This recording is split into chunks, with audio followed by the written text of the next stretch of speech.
So what do neck pain and eczema have in common? How are back pain and gut issues connected? And in what possible way could wrist pain and headaches be related? At first glance, these symptoms seem completely random. Different systems, different symptoms, different problems. But they are all tied together by one hidden process that is happening in your brain and your nervous system. In this video, we're going to dive into how this brain-based mechanism could possibly be causing so many different symptoms and why you might be experiencing many of those symptoms all at once or maybe one after another. Hi, my name is Ellen. I'm a chronic pain and illness counselor, and I see this in my clinic all the time. People come in and say things like, if it's not one thing, it's another. I feel like my body is falling apart. I fix one thing and then another breaks. As a massage therapist, I saw pain shift from one area of the body to the other, from the neck to the back, to the hip, to the shoulders, to the head. And as a chronic pain and illness counselor, I see a plethora of symptoms. Some of my clients just have one symptom, or they have a symptom that changes and shifts, or they have multiple symptoms that they're dealing with, all showing up together or taking turns. It can feel like your body is picking problems out of a hat. And because the symptoms all look so different, all the way from neck pain to eczema, people are often juggling many different types of treatments at the same time, trying to fix each problem separately. But when we zoom out and we start to look at these symptoms, not as different issues, but as one root cause presenting in different ways, this is how we can address all of these issues at once. It's not in the muscles, it's not in your organs, it's not in your skin, it's in your nervous system and your brain and your mind and emotions. It's the nervous system and the brain trying to protect us. And that's what we're going to be unpacking today. So let's start from the beginning. All sensations, pain, burning, itching, nausea, dizziness are created by the brain. That doesn't mean that they are in your mind or that you're making them up or that they're not real. They're very, very much real. The brain is responsible for deciding what sensations to give us. Pain is part of our protective mechanism. When you touch a hot stove and your brain tells you pull your hand away and it creates pain, that is to help protect us. It's useful, it's what it's supposed to do. But the brain can decide when to turn that pain on or not.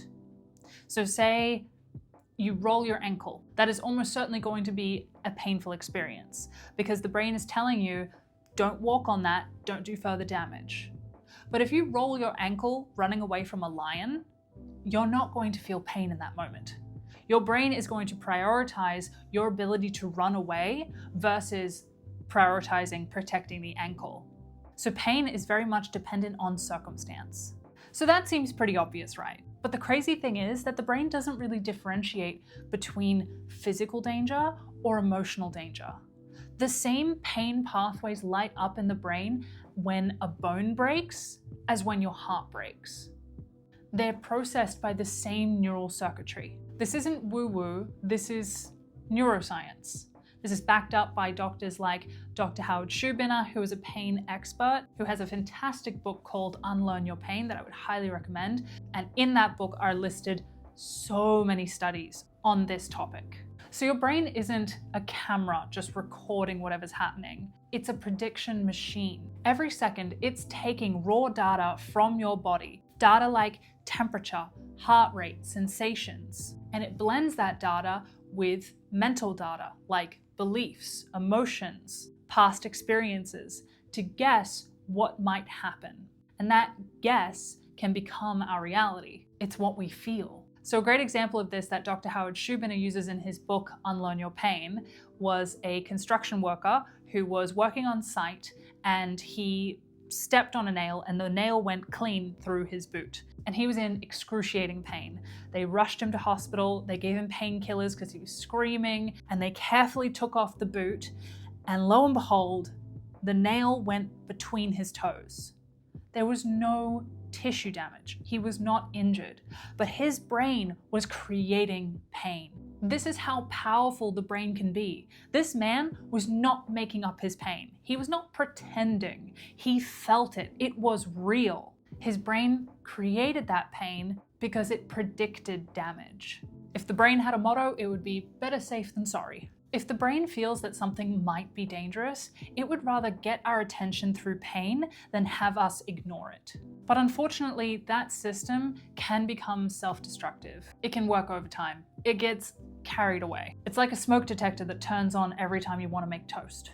And over time, these predictions can get practiced. They can become like well-worn grooves in our neural circuitry, meaning that the brain keeps creating these sensations even when there is no danger. Now, the interesting thing is that these sensations don't show up the same for person to person. They can show up as back pain, as migraines, neck pain, eczema, gut issues, fibromyalgia, joint pain, fatigue. The root cause is the same. It's just choosing different outlets. So why does the brain pick one symptom over another? Why would one person get eczema and another person get back pain? So your symptoms are made of a mix of ingredients. Your biology, your psychology, your life events, your history, past injuries, your environment, and even your culture. In the 1980s in Australia, there was a huge epidemic of RSI, repeated strain injury, among office workers. Entire departments shut down because people simply couldn't type. And when researchers looked close, they couldn't see any difference. There were no new physical risk factors, there was no change in environment, there was no introduction of new practices. But what did change was the story, the label. RSI had become a way for people to make sense of their stress and pain. It became a socially acceptable way to say, I'm overwhelmed, I'm stressed, I'm burnt out. And RSI was everywhere. It was on the news, it was on the telly, it was in newspapers, back when newspapers were a thing. It was in the zeitgeist of the Australian culture at the time. And so our brains were primed to think like, oh, I have pain, it must be RSI. It must be this external issue. It must be caused by sitting at my computer.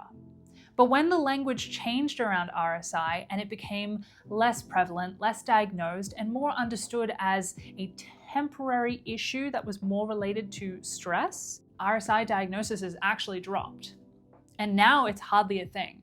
I don't remember the last time I had someone come in complaining of RSI specifically. We can become primed to expect certain symptoms within our body and create those symptoms. You know when someone tells you that they're sick and you start to feel a tickle in your throat? It's that. Past injuries play a huge role in what your future pain might look like. Because when you do actually damage a part of your body, say you break your arm, your brain will create pain as that protective mechanism, that good, healthy, productive protective mechanism. But then those neural circuits become practiced, they become primed, and they can be lit up again in the future, even if there's no physical damage to the arm. But if the brain feels like, oh, I need to protect her from something, that previously damaged part of the body may be the path of least resistance for the body to express that pain, that protective mechanism. Life events like trauma or family history can impact how your symptoms present. If you grew up in a household where you heard your mum or your dad constantly complaining about neck pain and headaches, that may make you more susceptible to neck pain and headaches in your future. The type of emotions that you're experiencing can dictate the symptoms that you feel. For instance, I notice a strong pattern with perfectionists and neck pain. People who really feel like they need to control everything often have neck pain. I know that was certainly the case for me. But what if you're experiencing many of these different symptoms at once? Or what if they're coming up one after another? Why would symptoms shift and change?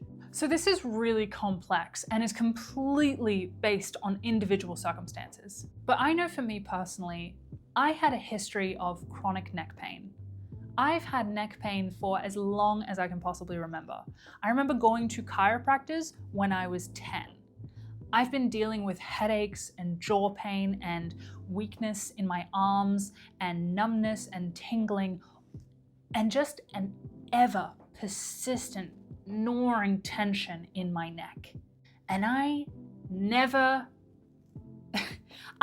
even considered that it had something to do with my brain or my mind or my nervous system. And I look back and I see it's very clear. I was a very stressed and anxious child, and all the way into my teenage years and early 20s as well. But I never really understood it, and I certainly didn't solve it, not until many years later. And that neck pain eventually turned into eczema. Eczema for me was like the next evolution of the stress, a more extreme way of my brain trying to get my attention, trying to protect me. It was literally attacking itself.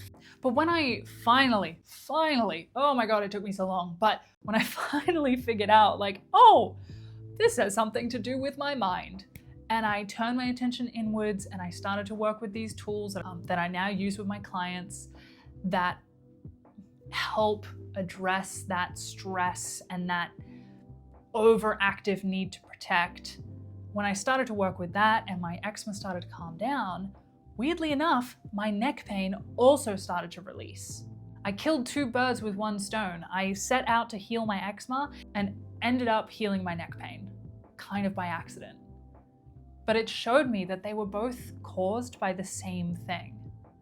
They were not unrelated despite looking completely different, despite feeling completely different.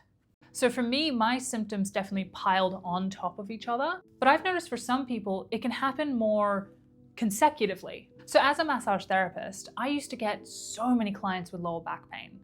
I still get lots of clients with lower back pain. And before I sort of understood how to work with the nervous system, I used to just look at the lower back and figure out, okay, what muscles do we need to relax? What things do we need to strengthen? What joints do we need to get moving? And that would quite often work. But then they'd come back a few months later, maybe not even a few months, then they would come back with neck pain. The pain would just shift upwards. Or vice versa, I would help them with their neck pain and then they'd come back with back pain. And it kind of felt like we were plugging one leak only for another pipe to burst. And I feel like that is because the brain needs to express this stress in some way. It needs to get your attention to get you to stop doing the thing that it feels like is harming you, or the thing that it feels like it needs to protect you from, some way or another. Now, that is not me saying that you shouldn't address issues individually if you can. If you can get back pain relief, do it. If you need to medicate your skin issues in order to function, do it. I'm certainly not saying that you can't address things on a case-by-case basis. Do whatever you possibly can to get relief whenever possible. I'm more just saying, if you are confused and overwhelmed by the number or the variety of symptoms that you have, and you're wondering like, what the hell is going on? Am I falling apart? Start to look at what could be going on underneath all of these symptoms. What are these symptoms trying to tell you? And to be very, very clear, these symptoms are real. And this is not to replace getting a doctor's evaluation. If you're dealing with new or concerning symptoms, always see your doctor. Rule out physical causes such as tissue damage or infections or something that may not be immediately obvious. Always make sure you get a full medical evaluation. We need to rule out physical causes before we can rule in brain and nervous system causes. It's an important step. Do not skip it. However, if you are in the place where you've done all that, you've been to a million doctors, you've seen all the specialists, and you feel like you're just chasing your tail and new symptoms are just popping up like you're playing whack-a-mole, this is an approach that you may find really helpful because it addresses all of the issues at once. You no longer need to have your attention split between many different problems and many different symptoms. You can turn all of your attention and all of your efforts into calming your nervous system, helping your brain feel safe. So you might be asking yourself, well, how the hell do I do that? This video is already getting too long. So what I suggest is you check out this video. And this video has a link in the description to an audio guide that will help you do exactly that. Release some of this stress and built up pressure that can help your nervous system start to regulate, start to feel safe to actually relax. And if you found this helpful and if you are interested in tools like this, make sure you like and subscribe because I am coming out with videos like this every week. So check out this video to get you started on your journey. I will see you there.